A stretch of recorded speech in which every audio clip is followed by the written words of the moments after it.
58 तक कहा गया था। और अब आइए आपका 59 में आपको बताया जा रहा था कि जो निर्णित ऋणी गिरफ्तार किया गया है उसे रुग्णता मतलब कि इलनेस यानी कि बीमारी के आधार पर भी सिविल कारागार से छोड़ा जा सकता है।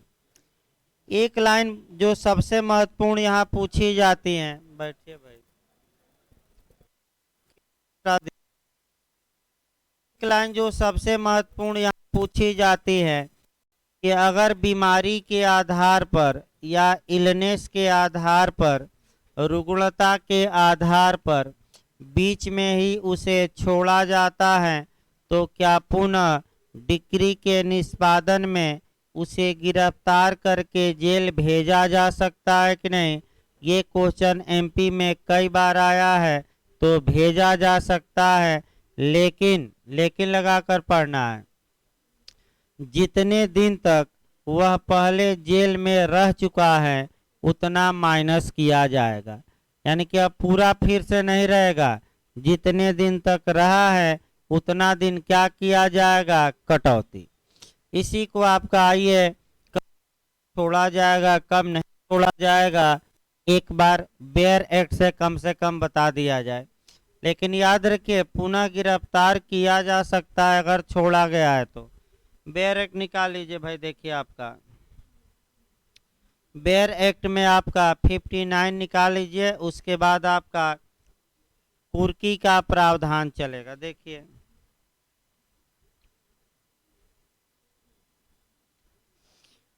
एक बार बेयर एक्ट बता दिया जाए। रुग्णता के आधार पर छोड़ा जाना। न्यायालय निर्णित ऋणी की गिरफ्तारी के लिए वारंट निकाले जाने के पश्चात किसी भी समय उसकी गंभीर बीमारी के आधार पर उस वारंट को रद्द कर सकेगा। तो पहला नियम ये निकला कि अगर सिविल न्यायालय ने निर्णित ऋणी की गिरफ्तारी के लिए परिपत्र या अधिपत्र निकाला है और न्यायालय को विश्वास हो जाए कि ऐसा व्यक्ति आपका बीमार है, तो गिरफ्तार न करके डायरेक्ट वारंट को ही क्या कर दिया जाएगा, रद्द। माने वारंट रद्द होगा। इसको कोरिलेट करके आपको पढ़ना है सीआरपीसी में कि आपराधिक मामलों में क्या वारंट रद्द हो सकता है कि नहीं हो सकता है। और धारा 70 बताई गई थी, और धारा 70 हमने बताया था सीआरपीसी की कि जिस न्यायालय ने वारंट जारी किया है वह न्यायालय चाहे तो कभी भी उस वारंट को क्या कर सकता है, रद्द। दूसरा नियम देखिए, निर्णित ऋणी गिरफ्तार किया जा चुका है, वहां यदि न्यायालय की यह राय है कि उसका स्वास्थ्य इतना ठीक नहीं है कि उसे सिविल कारागार में निरुद्ध किया जाए, तो गिरफ्तार करके जैसे ही सिविल न्यायालय के समक्ष लाया जाता है, अब जेल न भेजकर वहां से सिविल न्यायालय उसे छोड़ने का क्या पारित करेगा, आदेश। तो एक तो वारंट रद्द हुआ, दूसरा वारंट का निष्पादन हो गया, यानी कि ऐसा व्यक्ति गिरफ्तार करके न्यायालय में आया तो न्यायालय क्या किया, छोड़ने का क्या दिया, आदेश, और जेल नहीं भेजा। दूसरा नियम। तीसरा देखिए, यदि निर्णित ऋणी को सिविल कारागार के सुपुर्द कर दिया गया है तो उसको वहां से राज्य सरकार, देखिए फिर एक बार भाई यहाँ भी टेक्निकल क्वेश्चन आता है। ये जो दो प्रावधान हमने बताए इसमें आपका निर्णित ऋणी को कौन आपका वारंट रद्द कर दिया गया या गिरफ्तार करके आया भी तो जेल नहीं भेजा गया, तो ये कार्य किसने किया, न्यायालय ने। जो तीसरा खंड है उसमें और सतर्क रहना है कि राज्य सरकार भी ऐसे कारागार में बंदी व्यक्ति को यानी कि निर्णित ऋणी को कुछ आधारों पर छोड़ देने का आदेश दे सकेगी। और एमपी में अंदर से ये पूछा जाता है, थोड़ा सतर्क रहना है।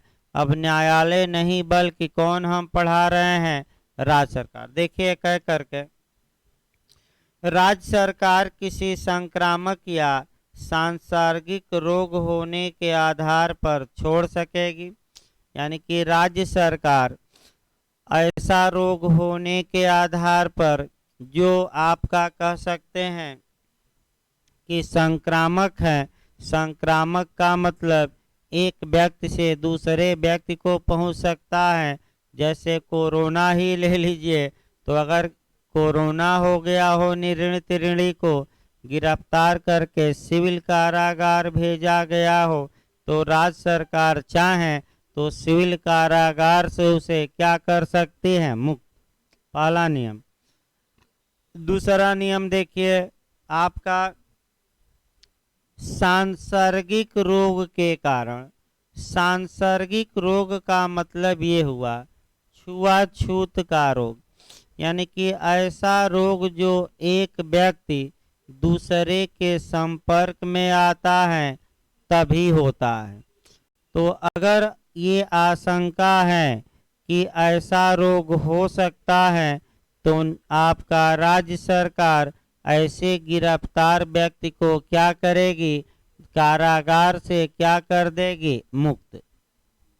अगला देखिए, सुपुर्द करने वाले न्यायालय या ऐसा कोई न्यायालय जिसके अधीनस्थ वह न्यायालय है, उस निर्णित ऋणी के किसी गंभीर रुग्णता से पीड़ित होने के आधार पर छोड़ सकेगा। यानी कि क्वेश्चन ये बनता है कि रुग्णता के आधार पर कारागार से निर्णित ऋणी को छोड़ देने का आदेश कौन दे सकता है, राज्य सरकार, न्यायालय, दोनों, इनमें से कोई नहीं। तो अब तक क्या बताया गया, केवल राज्य सरकार की, न्यायालय की, दोनों। पहले पॉइंट में राज्य सरकार और दूसरे में कौन बताया गया, न्यायालय। और फिर लास्ट लाइन, अगर ऐसा व्यक्ति बीच में रोग के कारण छोड़ा जाता है तो पुनः गिरफ्तार करके उसे जेल भेजा जा सकता है, लेकिन जो अवधि होगी वह जितना वह पहले जेल में रह चुका है उतना समय क्या किया जाएगा, माइनस। यानी कि मुजरा होगा, मुजरा तो नहीं कह सकते, कटौती होगी, माने उतना उसे छूट दी जाएगी। जैसे मान लीजिए 3 माह के लिए भेजा गया और 1 माह के बाद बीमारी के आधार पर छोड़ दिया गया, तो फिर गिरफ्तार किया जाता है तो अब कितने दिन तक रहेगा, 2 मास तक। भाई 3 मास नहीं, कितना, 2 मास। तो भाई सतर्क रहना है, यहाँ से आपका टेक्निकल क्वेश्चन बनता है। अब आइए आपका संपत्ति की कुर्की दिखाया जाए, और अब आपका जो चलेगा इधर आपका कह सकते हैं कि धारा, हाँ बताइए।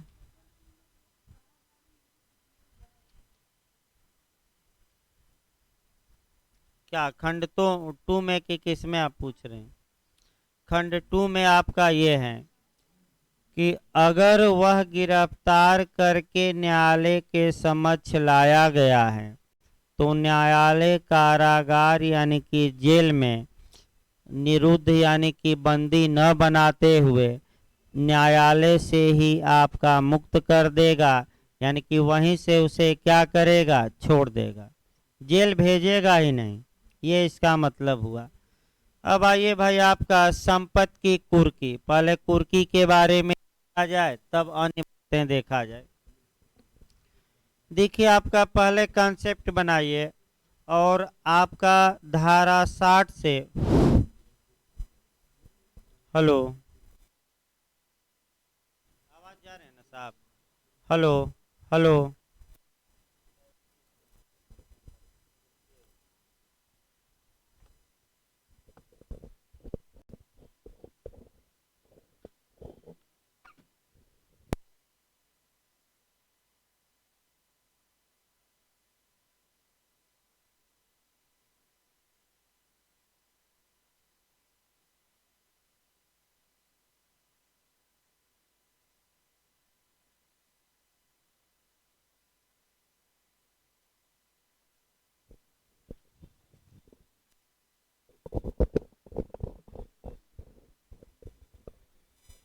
Hello hello hello. देखिए, आपका पहले कुर्की और विक्रय के बारे में समझिए दो चार नियम, तब आपका सेक्शन 60 चलेगा। और यहाँ से आपका बता दिया जाए, धारा 60 से निश्चित रूप से एक क्वेश्चन प्री में बनता है। और जो मुख्य रूप से यहाँ से आपका क्वेश्चन बनता है वह मेंटेनेंस को लेकर बनता है या लेखा बही। जो एमपी ने बनाया है वह ये बनाया है कि क्या अटैच या जब्त या कुर्क नहीं किया जा सकता, तो जो अकाउंट या हिसाब किताब या लेखा बही, ये 99% यानी कि 90% अटैकिंग वाला क्वेश्चन है कि किसको कुर्क नहीं किया जा सकता, तो अकाउंट या लेखा बही या हिसाब किताब की पुस्तक या किताब। दूसरा जो क्वेश्चन यहाँ बनता है वह मेंटेनेंस पर बनता है, और मेंटेनेंस पर अच्छा क्वेश्चन बनता है, तो उसको भी हम बताएंगे। लेकिन पहले कुर्की और आपका विक्रय के बारे में कुछ सामान्य नियम जानिए, तब आपका और बताया जाए। सेक्शन 60 से लेकर 74 तक ये चलेगा, यानी कि 60 से लेकर कहाँ तक, आपका धारा 74 तक। धारा 60 में ही समय लगता है, उसके बाद अन्य किसी धारा में समय नहीं लगता। लेकिन वर्तमान समय में आपका प्री में तो पूछा ही जा रहा है। धारा 60 से दो मॉडल बनते हैं, अभी हम बनाएंगे, पहले भूमिका हो जाए इसकी। और इस समय आपका धारा आपका 73 से क्वेश्चन बन रहा है, और झारखंड मेंस में भी बना था। यानी कि छोटे छोटे क्वेश्चन भी जो धाराओं से पहले नहीं बनते थे वर्तमान में आ रहे हैं, और सतर्क रहना है। आइए देखा जाए कुर्की का मतलब क्या हुआ, और कुर्की का प्रावधान कहाँ कहाँ है, और कब कुर्की की जा सकती है। पहले आपराधिक मामला देखिए, तब हम सिविल मामला देखेंगे। और आपराधिक मामलों में जो आपका पहले आईपीसी उठाया जाए, एक दो लाइन लिख लीजिए भाई आपका अलग से, क्योंकि लिखवाते समय इतना कोरिलेट नहीं हो पाता। आईपीसी की धारा 53 पहले उठाना है। आईपीसी, ये पंखा आगे वाला बंद कर दीजिए, ये वाला। हाँ,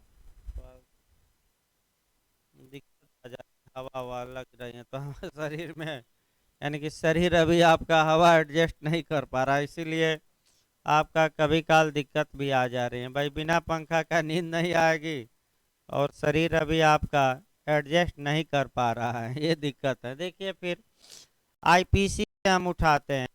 आईपीसी की धारा 53 के तहत दंड में से 5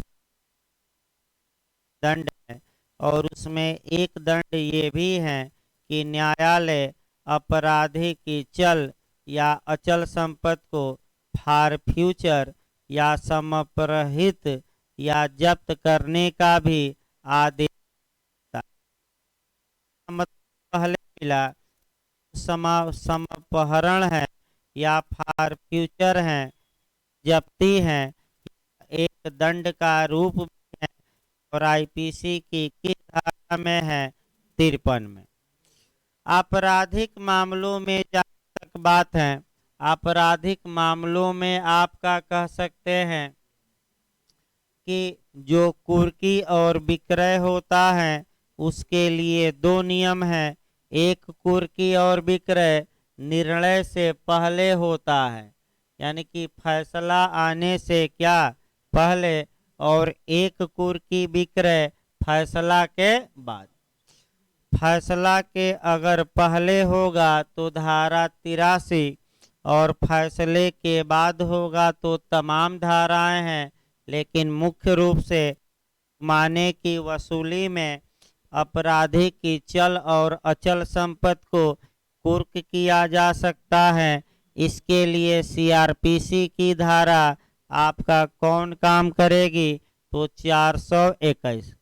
पहले दोनों को देखिए, फिर इसी तर्ज पर आपका सीपीसी पढ़ाई जाएगी। ध्यान से देखिए, सीआरपीसी की धारा 83 को पढ़ने से पहले आपका 82 पढ़ना पड़ेगा और 82 के पहले आपका गिरफ्तारी का वारंट। ध्यान समझिए, जिस व्यक्ति के विरुद्ध गिरफ्तारी का वारंट जारी किया गया था, अगर वह फरार हो गया है या गिरफ्तार नहीं हो पा रहा है तो सीआरपीसी की धारा 82 के तहत भगोड़ा या फरार होने की उद्घोषणा या प्रोक्लेमेशन जारी होगा और उसके बाद ऐसे व्यक्ति की चल या अचल या दोनों संपत्तियों को धारा 83 में कुर्क करने का आदेश दिया जाएगा।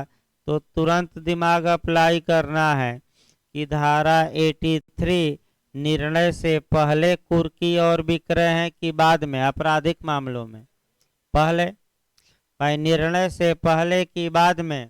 पहले। क्यों आपका ये प्रावधान अप्लाई किया गया है?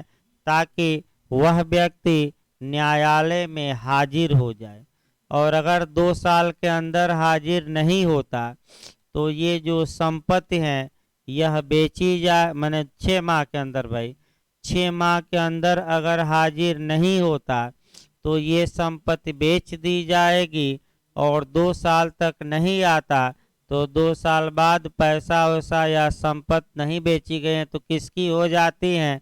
राज्य सरकार। यानी कि निर्णय से पहले आपराधिक मामलों में भी नियम है, और कहाँ नियम है? अटैच या कुर्की या जब्ती का 83 में और विक्रय का।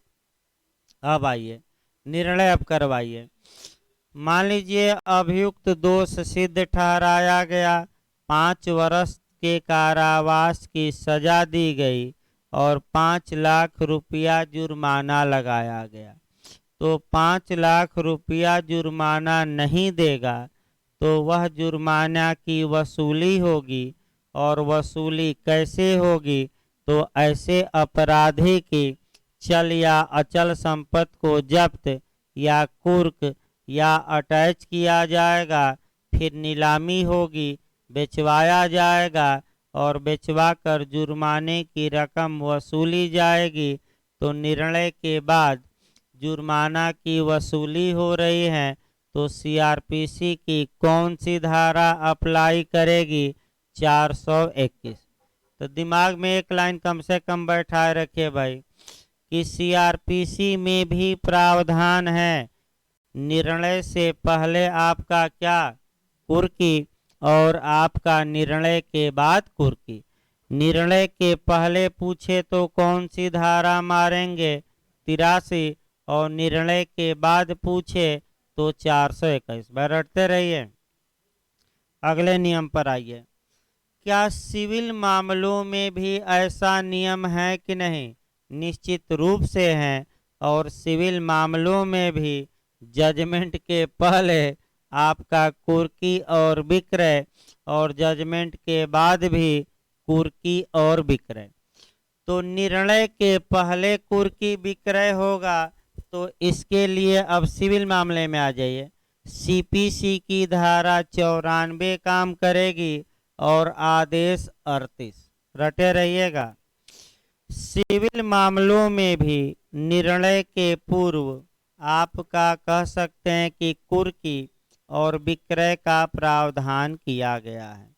निर्णय के पूर्व कुर्की के बारे में या निर्णय के पूर्व गिरफ्तारी के बारे में जो सब्सटेंसिव या सारवान प्रावधान दिया गया है वह सेक्शन याद रखना है। कौन सा? 94। और निर्णय से पहले गिरफ्तारी या कुर्की के बारे में सिविल मामलों में कहाँ प्रावधान किया गया है? तो आदेश 38 में। एक लाइन बता दिया जाए, क्लियर है भाई, बिना कॉन्सेप्ट के नहीं चल सकता। आइए आपका इसको देख लिया जाए। अगर प्रतिवादी भारत से भागने वाला है, भारत छोड़कर, विजय माल्या, नीरव मोदी जैसे, या प्रतिवादी अपनी संपत्ति का बयान करने वाला है, यानी कि प्रॉपर्टी को दान दे दे, खैरात में दे दे, या बेच उच कर क्या होने वाला है, फरार। तो जब बेचकर फरार हो जाएगा और भारत से भाग जाएगा तो दिक्कत ज़्यादा होगी। अतः प्रतिवादी की संपत्ति को पहले ही क्यों न कुर्क कर लिया जाए, या प्रतिवादी को गिरफ्तार करके क्यों न सिविल कारागार भेज दिया जाए। लेकिन बहुत कड़ा नियम है, और ये निर्णय से क्या हो रहा है पहले, यानी कि अभी प्रतिवादी जीता नहीं, प्रतिवादी हारा नहीं, बल्कि आशंका है उचित कि प्रतिवादी क्या होगा, देश छोड़कर क्या होगा, भाग सकता है। तो गारंटी दो। और यही काम भगोड़ों में नहीं हुआ। अगर ये हो जाता तो आज ये जेल में रहते, भाग नहीं पाते। लेकिन अब सरकार अधिकारी मिले रहते हैं, सुस्त पड़े रहते हैं, और जैसे ही सुस्त पड़ेगी सरकार तो अपराधी चुस्त दुरुस्त हो जाएंगे और तुरंत क्या करेंगे, फरार हो जाएंगे। भाग ही गए हैं ज़्यादा, कहाँ पकड़ में आए। जबकि सरकार चाहती तो उनको एयरपोर्ट पर क्या करती। अब यह है कि आपका अलर्टनेस कम था तो भाग गए, यहीं अलर्ट ज़्यादा रहता तो नहीं भाग पाते। अगला नियम देखिए, यानी कि निर्णय से पहले कुर्की और गिरफ्तारी के लिए धारा 94 और आदेश कौन काम करेगा, 38। तो जब धारा 94 शुरू होगी तब आपका और आदेश ये तुरंत बता देंगे।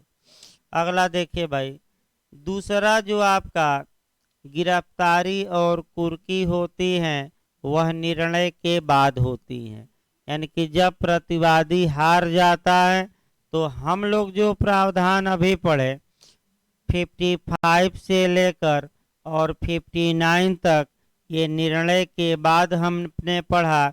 यानी कि प्रतिवादी हारा था, पैसा नहीं जमा कर रहा था, तो उसे गिरफ्तार करके अब तक कहाँ भेजवाया गया, जेल।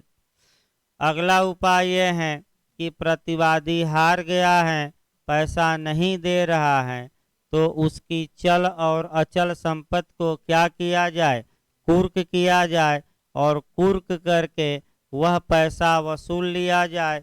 तो एक उदाहरण देखिए भाई, आपका मान लीजिए ए बी में मुकदमा चला और ऐसी दशा में ए 5 लाख रुपया जीता और बी हार गया।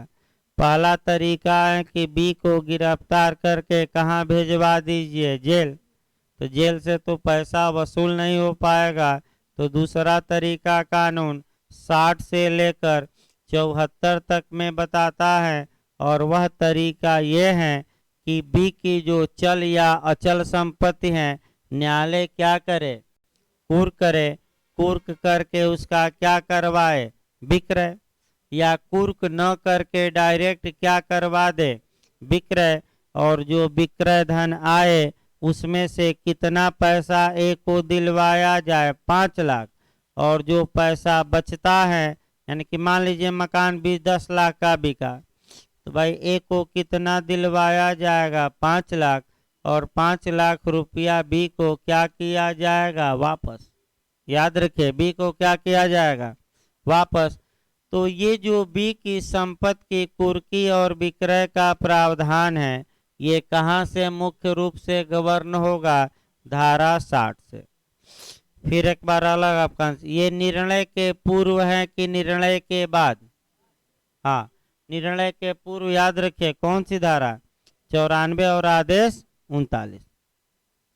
यानी कि जो प्रावधान हमने कॉन्सेप्ट सीआरपीसी में बताया, वही कॉन्सेप्ट सिविल मामलों में सीपीसी भी में मिलता है। देखिए कहीं मिलेगा नहीं एक जगह, ये आपका एक्स्ट्रा बताया जा रहा है, ये कॉन्सेप्ट क्लियर करने के लिए। अगला नियम आइए भाई, आपका सेक्शन 51 को कवर करना है। फिर धारा 51 का क्लाज 2 ये बताता है, 1 का भी ये बताता है कि न्यायालय डिक्री का निष्पादन कराने में निर्णीत ऋणी की चल या अचल संपत्ति को कुर्क कर सकेगा और कुर्की के बाद विक्रय का आदेश दे सकेगा। तो क्या किया जाएगा, चल अचल संपत्ति को जब्त, और जब्त करके किसका आदेश दिया जाएगा, विक्रय का। या दूसरी बात भी है कि न्यायालय कुर्की का आदेश न दे, डायरेक्ट किसका आदेश दे दे, सेल का, विक्रय का। किसका आदेश, विक्रय का। तो आखिर कुर्की किन संपत्तियों की होगी, कैसे कुर्की होगी, कुर्की किन संपत्तियों की होगी, कैसे होगी, और कुर्क करने लोग गए हैं, आप उसका विरोध कर रहे हैं, तब क्या होगा। और अगर बंद स्थान में संपत्ति है तो कैसे कुर्की होगी। तो बंद स्थान में गिरफ्तारी करनी थी, तो हमने धारा 55 बताया कि क्या नियम होगा। अब बंद स्थान में गिरफ्तारी नहीं, अब संपत्ति को क्या किया जाएगा, कुर्क। तो उसके लिए नियम आपका कहाँ बताया गया है, तो धारा 60 से लेकर कहाँ तक, 74। पहले धारा 60 आई है, यहाँ से देखिए, यहाँ से आपका 2 मॉडल बनते हैं। पहले क्वेश्चन का मॉडल बना दिया जाए, उसके बाद प्री वाला तब शुरू किया जाएगा। पहला जो मॉडल आपका मेंस में बनता है कि उन संपत्तियों का उल्लेख करिए जिन संपत्तियों को डिक्री के निष्पादन में कुर्क और विक्रय किया जा सकेगा। यानी कि कौन सी वह चल अचल संपत्ति होगी जिसे न्यायालय डिक्री को लागू कराने में अटैच कर सकेगा, कुर्क कर सकेगा और बेचवाकर डिक्रीदार को पैसा दिलवा सकेगा। तो उन संपत्तियों का उल्लेख किस धारा में किया गया है, धारा 60। रटे रे, किस धारा में, 60। ये पहला मॉडल मेंस में बनता है। दूसरा मॉडल देखिए, उन संपत्तियों का उल्लेख करिए जिन संपत्तियों को डिक्री के निष्पादन में अटैच और सेल से यानी कि कुर्की और विक्रय से मुक्त घोषित किया गया है, या जिन संपत्तियों का न तो कुर्की होगी न विक्रय होगा। तो उन संपत्तियों की लिस्ट भी धारा 60 में ही दी गई है। फिर एक बार प्री का क्वेश्चन याद रखिए, कौन संपत्तियां धारा 60 में क्या बताया गया है। तो पहला ऑप्शन दे देगा, उन संपत्तियों का जिक्र है, यानी कि उल्लेख है। जिक्र मतलब कि क्या हुआ, उल्लेख, जिनको कुर्क किया जा सकता है। पहला ऑप्शन हम बना रहे हैं, उन संपत्तियों का उल्लेख है जिनको कुर्क नहीं किया जा सकता, दोनों, इनमें से कोई नहीं। तो क्या मार्क कराएंगे, दोनों। याद रखिए, दोनों का उल्लेख है। इसको जब भी पढ़िए, ये तो मॉडल अभी हम चलते हैं, आपका ये तो भूमिका अभी चल रही है। जब भी इस धारा को पढ़िए, आप टीपीए की धारा कम से कम 6 पढ़ लीजिएगा कोरिलेट करके। यानी कि सीपीसी की धारा 60 से आप कोरिलेट करेंगे ट्रांसफर ऑफ प्रॉपर्टी एक्ट की धारा 6 को। देखिए 6 में क्या है भाई, संपत्ति अंतरण अधिनियम 1882 की धारा 6 में उन संपत्तियों का वर्णन किया गया है जिनका ट्रांसफर नहीं हो सकता, यानी कि जिनको अंतरित नहीं किया जा सकता, यानी कि जिनको न तो विक्रय किया जा सकता है, न विनिमय किया जा सकता है, न पट्टा दिया जा सकता है, न दान दिया जा सकता है, न बंधक किया जा सकता है। यानी कि धारा 6 धारा 60 के समान है। जिस प्रकार सीपीसी की धारा 60 में उन संपत्तियों का उल्लेख है जिनकी कुर्की विक्रय नहीं होगा, उसी प्रकार टीपीए की धारा 6 में उन संपत्तियों की लिस्ट दी गई है जिनका क्या नहीं हो सकता, ट्रांसफर या अंतरण। तो शुद्ध रूप से आपको कोरिलेट करके पढ़ना है। टीपीए की कौन सी धारा? 6। मेंस में लगातार पूछी जाती हैं और प्री में एक क्वेश्चन टीपीए की धारा 6 से आ ही जाता है। और मात्र शब्द सबसे महत्वपूर्ण है और बताया भी जाएगा। जैसे कि क्या केवल जाति के आधार पर रिजर्वेशन दिया जा सकता है? नहीं, लेकिन केवल शब्द विफल कर दीजिए। और केवल कब विफल हो जाएगा? जब उस जाति के सभी लोग सामाजिक और शैक्षणिक रूप से क्या हो? बैकवर्ड। अगला नियम देखिए भाई, आपका आगे बढ़ा जाए इसका। जहां तक धारा 60 का प्रश्न है, आपका धारा 60 में जो आपका पूछा जाता है, मेंटेनेंस की डिग्री ज़्यादा पूछी जाती है। तो मेंटेनेंस की डिग्री ज़्यादा पूछी जाती हैं। पहले वहीं देखिए जो अटैक करता है क्वेश्चन।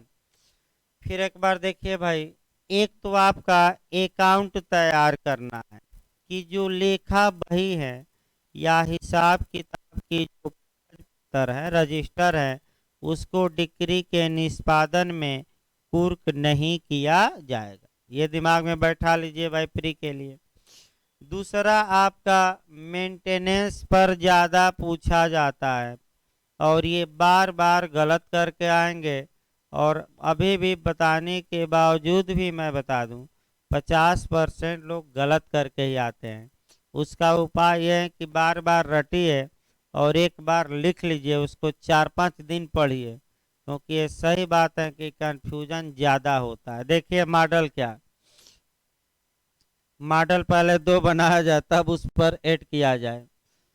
आपका भरण पोषण की डिग्री में, भरण पोषण माने मेंटेनेंस, मेंटेनेंस का मतलब रख रखाव, गुजारा भत्ता।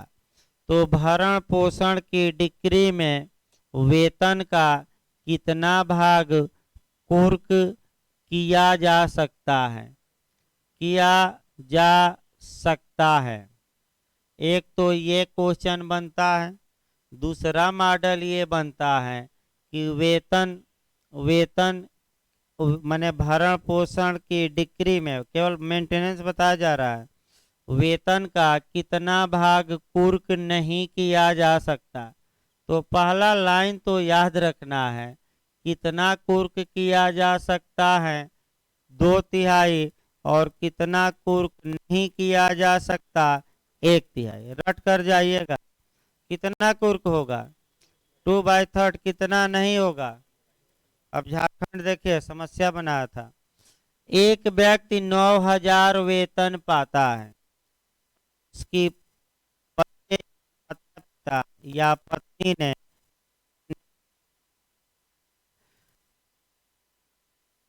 तो इस वेतन का कितना भाग भरण पोषण की डिग्री को लागू कराने में कुर्क किया जा सकता है? तो वेतन का कितना भाग कुर्क होगा 2/3। तो 2/3 कितना 1000, और कितना भाग कुर्क नहीं होगा तो 1/3। तो 1/3 कितना हो गया इसका भाई? ये जो बार बार लोग गलत करते हैं, इतना घुमा देगा ना कि आप भी मैंने सही, आपका नहीं वाला ज्यादा पूछ रहा है इस समय। कितना भाग कुर्क, ये देखिए हमेशा लागू नहीं होगा। ये जो लागू होगा केवल कब? जबकि भरण पोषण की डिक्री क्या की गई है? पारित। क्या कौन सी डिक्री? भरण। तो वेतन का फिर मैं एक बार बता दूं, क्योंकि गलती ज्यादा होती है, प्रयास ये करिए रटने का। भरण पोषण की डिक्री में वेतन का कितना भाग अटैच होगा? तो कितना भाग हो सकेगा 2/3, और कितना भाग नहीं हो सकेगा तो वह याद रखना है, कितना भाग 1/3। भाई किसी को समस्या हो तो बताए, क्योंकि अभी भी 50% लोग गलत करके ही आएंगे, इसमें शक नहीं है। तो प्रयास करिए कि ये गलती दूर हो, आपका कंफ्यूजन वहाँ हो जाता है। अब आइए थोड़ा दूसरा देखा जाए। अगर भरण पोषण से भिन्न डिक्री है, मेंटेनेंस की नहीं है, तब क्या होगा, तो आपका उसके लिए अलग नियम चलेगा। यानी कि भरण पोषण से भिन्न डिक्री के मामले में अलग नियम चलेगा। तो वेतन का पहला जो 1,000 है वह कुर्क नहीं किया जाएगा। कितना नहीं, 1,000। अब देखिए इसको बाद में समझिएगा भाई, क्योंकि आपका उल्टा नियम चलेगा।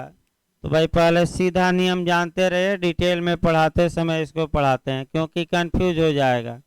यानी कि जो नए लोग हैं बस अभी एक लाइन जाने, वे भरण पोषण के डिक्री को लागू कराने में एक्स्ट्रा भी न जाने, क्योंकि वो डिटेल में। अब देखिए बैरेक्ट से अब काम चलेगा, भूमिका आपकी हो गई। अगर ये क्वेश्चन बनता है कि डिक्री के निष्पादन में कौन कौन सी संपत्तियां कुर्क की जा सकेंगी, तो जो संपत्तियां कुर्क की जा सकेंगी उनको डिटेल में लिखिएगा, और जो कुर्क नहीं की जा सकती उसको शॉर्टकट में लिखिएगा। मैं उपाय बता रहा हूँ। और अगर मॉडल हल्का सा आपका चेंज करता है कि डिक्री के निष्पादन में कौन कौन सी संपत्तियों को कुर्की से मुक्त किया गया है, तो किन संपत्तियों की कुर्की नहीं होगी, केवल वही लिखिए, काम आपका चल जाएगा। किसकी होगी नहीं पूछ रहा है, किसकी नहीं होगी।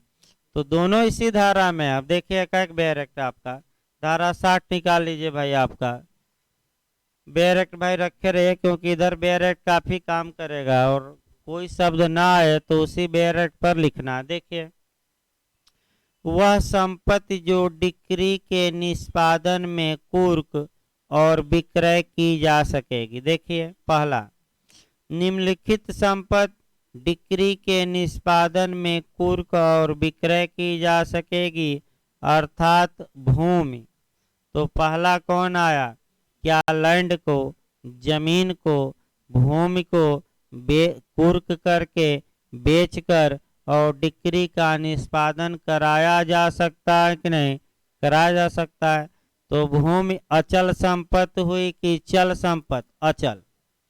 चल अचल दोनों लागू, दोनों इसमें काम करेंगे। ये कौन सी हुई, अचल। दूसरा देखिए गृह, गृह यानी कि घर, क्या घर को या गृह को कह सकते हैं, या निवास स्थल को कुर्क करके बेचा जा सकता है कि नहीं, बेचा सकता है।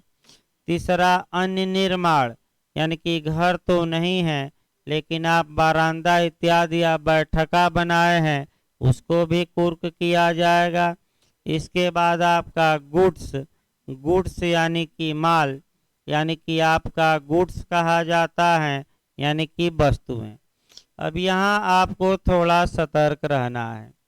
जब भी गुड्स लिखिए यानी कि आपका सामान लिखिए, तो आपको दिखाना पड़ेगा कि गुड्स शब्द की परिभाषा सीपीसी में नहीं दी गई है, किंतु माल विक्रय अधिनियम 1930 की धारा 2 के क्लाज 7 में दी गई है।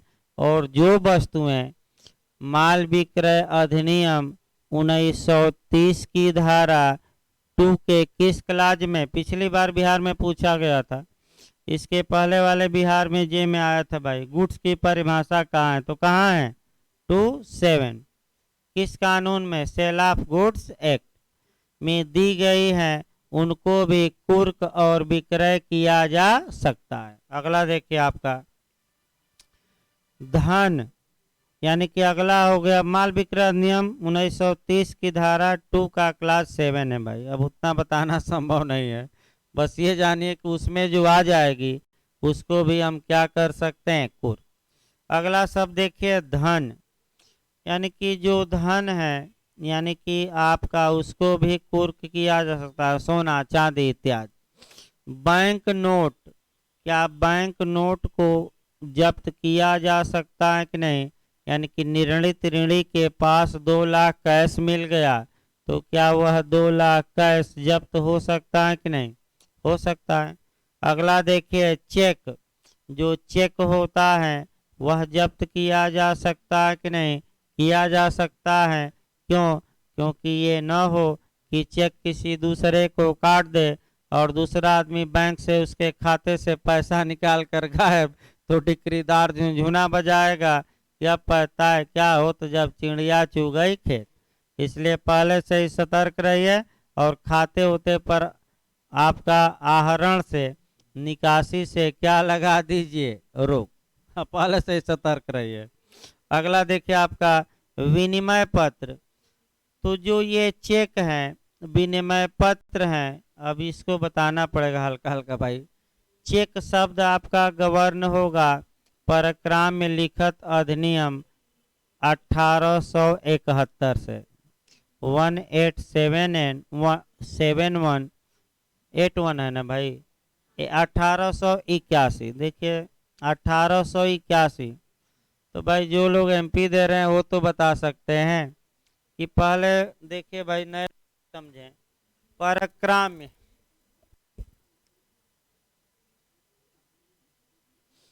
परक्राम्य लिखत, नेगोशिएबल इंस्ट्रूमेंट कहा जाता है। परक्राम्य लिखत में क्या शामिल है? तो बताइए, चेक शामिल है कि नहीं है? विनिमय पत्र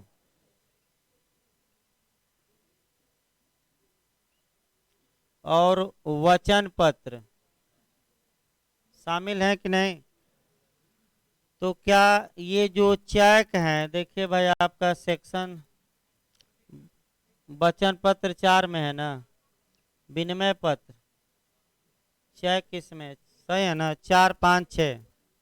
भाई जो लोग जा रहे हैं उतना, जो लोग एमपी के लिए तैयारी कर रहे हैं उनको तो याद होगा। हमें लगता है कि सही है।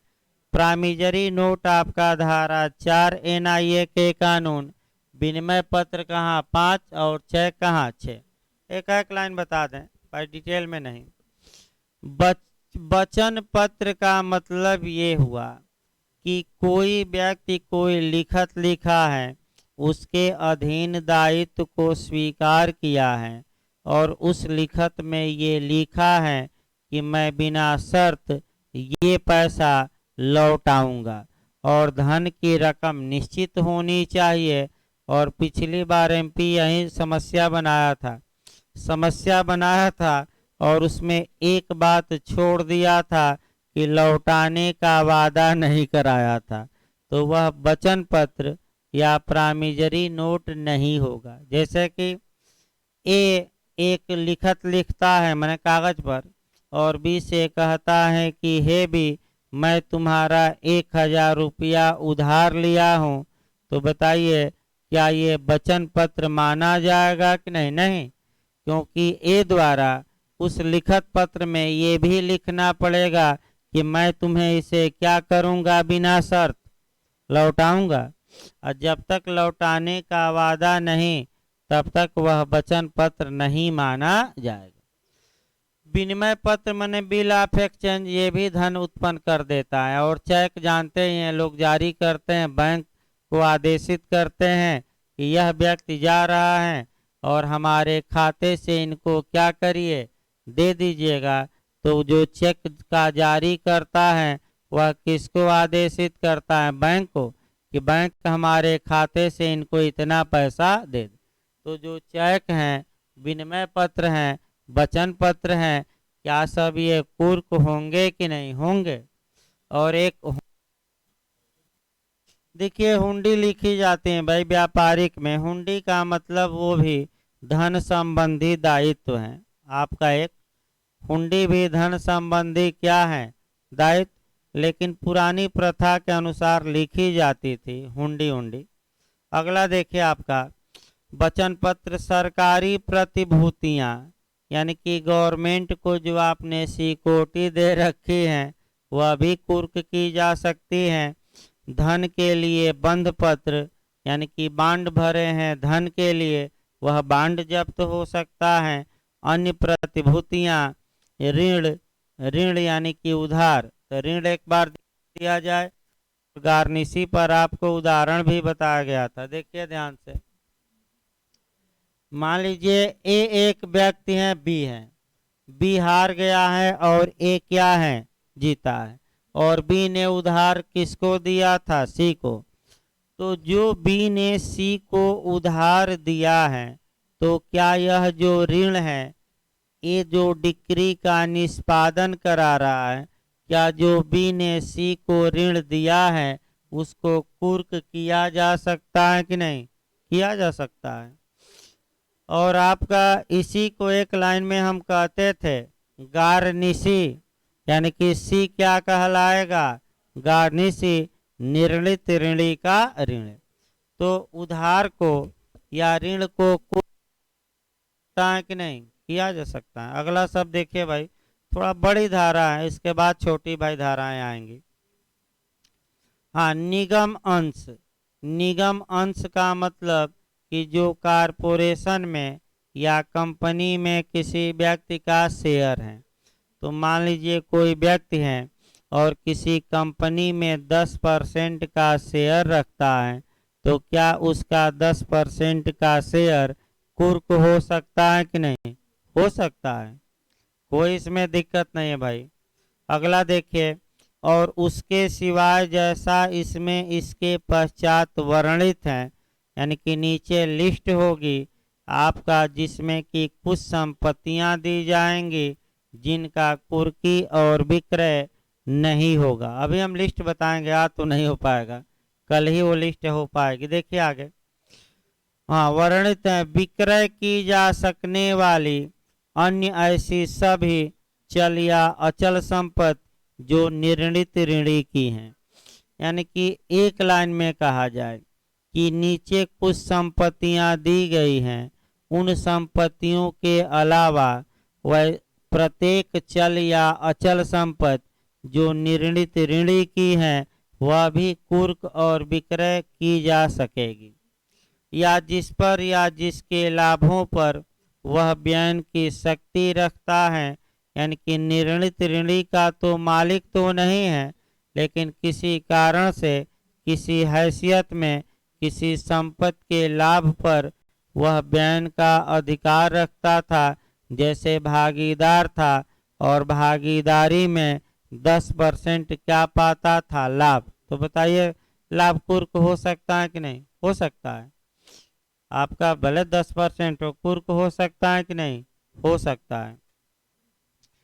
जिसे वह अपने फायदे के लिए प्रयोग कर सकता हो, चाहे वह निर्णित ऋणी के नाम में धारित हो या किसी अन्य व्यक्ति के द्वारा धारित हो या न्यास में या उसकी ओर से धारित हो, इसका कोई मतलब नहीं है। यानी कि कुल मिलाकर जो प्रॉपर्टी निर्णित ऋणी की है वह कुर्क होगी, जिस प्रॉपर्टी से निर्णित ऋणी फायदा प्राप्त कर रहा है वह फायदा कुर्क हो सकता है, चाहे वह उसका स्वामी हो या न हो। ये लिस्ट बनाई गई कि कौन कौन संपत्तियां कुर्क होगी। इसके बाद आपका जो अगली लिस्ट दी गई है कि परंतु निम्नलिखित विशिष्ट वस्तुएं ऐसे कुर्क और विक्रय नहीं की जा सकेंगी। यानी कि अगर ये क्वेश्चन पूछे कि उन संपत्तियों का उल्लेख करिए जिनकी डिक्री के निष्पादन में कुर्की और विक्रय नहीं होगा, तो ये लिस्ट याद करना पड़ेगा जो अब बताया जाए। देखिए क्या क्या कुर्क नहीं होगा, एक एक देखिए। निर्णित ऋणी उसकी पत्नी और उसके बच्चों के पहनने के आवश्यक वस्त्र, भोजन पकाने के बर्तन, चारपाई और बिछौने और ऐसे निजी आभूषण जिन्हें कोई स्त्री अपनी धार्मिक प्रथा के अनुसार अपने से अलग नहीं कर सकती। तो बताइए निर्णित ऋणी का या उसका बच्चे का या पत्नी का क्या कपड़ा कुर्क होगा, पहनने के जो आवश्यक वस्त्र हैं, नहीं होगा, ये भी छूट दी जाएगी।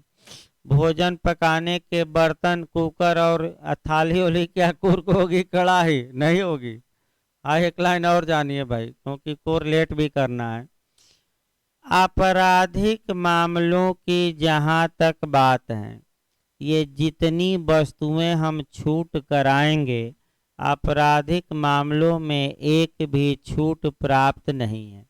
फिर एक बार समझिए, आपराधिक मामलों में अगर कुर्की हो रही है तो आपका कपड़ा लता और आपका बर्तन और चारपाई बिस्तर सब उठा ले जाएगी पुलिस। ये सिविल मामला है, तो सिविल मामलों में कुछ क्या है, छूट। दिमाग में बैठा लीजिए, आपराधिक मामलों में ये जितनी वस्तुएं बताई जाएंगी सब कुर्क की जा सकती हैं, लेकिन किसमें नहीं की जा सकती, केवल सिविल मामले। आपराधिक मामलों में लिस्ट नहीं है, चाहे आप 421 हमने बताया या 83 पढ़िएगा, जानवर से लेकर सब कुछ क्या होगा, कुर्क। यहाँ तो कुछ जानवर बच भी जाएंगे, देखिए कह करके कुछ सामान। तो कौन कौन सामान बच गया कुर्की से भाई? पहनने के आवश्यक वस्त्र, भोजन बनाने के क्या बर्तन, और किसकी कुर्की नहीं होगी, चारपाई। तो क्या आप क्या कह सकते हैं कि जमीन पर सोएगा, निर्णय हार गया है तो क्या होगा, बेड तो चाहिए ही। बिछौने, तो बिछौना भी चाहिए भाई। और ऐसी स्त्री माने उसकी पत्नी के ऐसे आभूषणों को भी कुर्क नहीं किया जा सकता जो प्रथा के अनुसार वह अपने शरीर से अलग नहीं करती हैं, जैसे मंगलसूत्र हो गया, बिछिया हो गया, नाकबाला हो गया, उसको क्या नथुनी भाई, देखिए नाक। लेकिन आपका दो कम से कम तो प्रथा के अनुसार है ही, और तो हम नहीं कह सकते। एक बिछिया और दूसरा मंगलसूत्र, इसको कुर्क तो नहीं किया जा सकता। तो भाई थोड़ा रेस्ट ले लीजिए, कल और कराया जाएगा कुर्की, कल और छूट दिलवाई जाएगी। अभी रेस्ट ले लीजिए क्योंकि भाई 11 बज गया। तब आपका पहले आईपी